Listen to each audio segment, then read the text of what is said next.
Muling inimbita ng Independent Commission for Infrastructure si dating DPWH Undersecretary Catalina Cabral para sumalang sa kanilang investigasyon sa layuning linawin ang ilang impormasyon patungkol sa mga kinaharap na aligasyon sa flood control anomaly.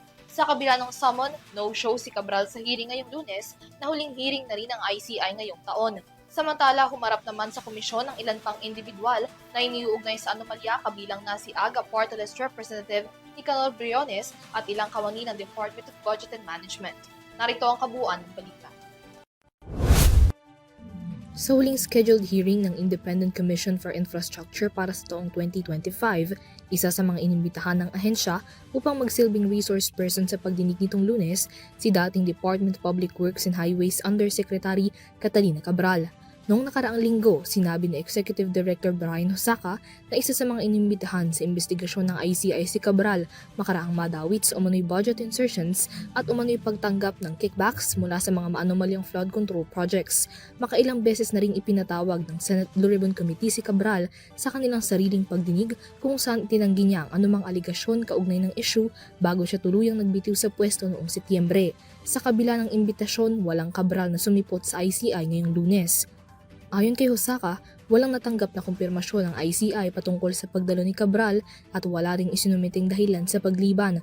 Bago nito, nauna na ring humarap si Cabral sa ICI noong ika-24 ng Setyembre at na ang bagong imbitasyon ay dahil may lilinawin ng ICI mula sa dating DPWH Undersecretary. Sa gitna ng kinaharap na aligasyon, inirekomenda na makasuhan si Cabral ng mga administratibong reklamo kabilang na ang paglabag sa Code of Conduct and Ethical Standards for Public Officials and Employees para sa patong-patong na infrastructure anomaly, gayon din para sa 95.04 million pesos flood control project sa Bukawi, Bulacan.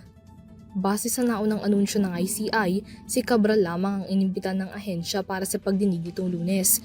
Ngunit sa hindi niya pagsipot sa hearing, humarap naman sa ICI sina AGA Party List Representative Nicanor Briones at ilang opisyal ng Department of Budget and Management na kaugnay din ng mga irregularidad sa infrastructure projects. Ilang buwan na ang nakararaan ng madawit si Briones sa issue ng anomalya sa flood control projects matapos pangalanan ng mag-asawang contractor na sina Sara at Curly Discaya. Sa kanyang pagdalo sa ICI, humiling si Briones ng executive session at tumanggiring magpaunlak ng panayam sa media. Sa kabila nito, sinabi ng abogado ni Briones na itinatanggi ng mambabatas ang mga naging aligasyon at pag-uugnay sa kanya ng mga diskaya sa kontrobersya. Sa afternoon session naman humarap sa ICI ang ilang opisyales ng DBM kabilang na sina Acting Secretary Rolando Toledo, Director Andrea Silin Magtalas, Undersecretary Janet B. Abuel at Assistant Secretary Mary Ann de la Vega.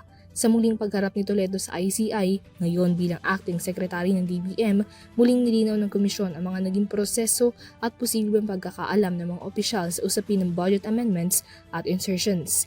Pinanindigan ni Toledo ang naunang pahayag ng dating kalihim na si Amanda Pangandaman na walang alam at papel ang DBM pagdating sa amendment process sa legislative branch. We have to take a look at that enrolled bill just to look at the differences of the NEP and the GAA, or what we call the enrolled bill, so that we will know how to respond to if there are any changes, and even the veto if there are any items that should be vetoed. That is the only time that we have to look at that. We can see the difference between the NEP and the GAA or the enrolled bill.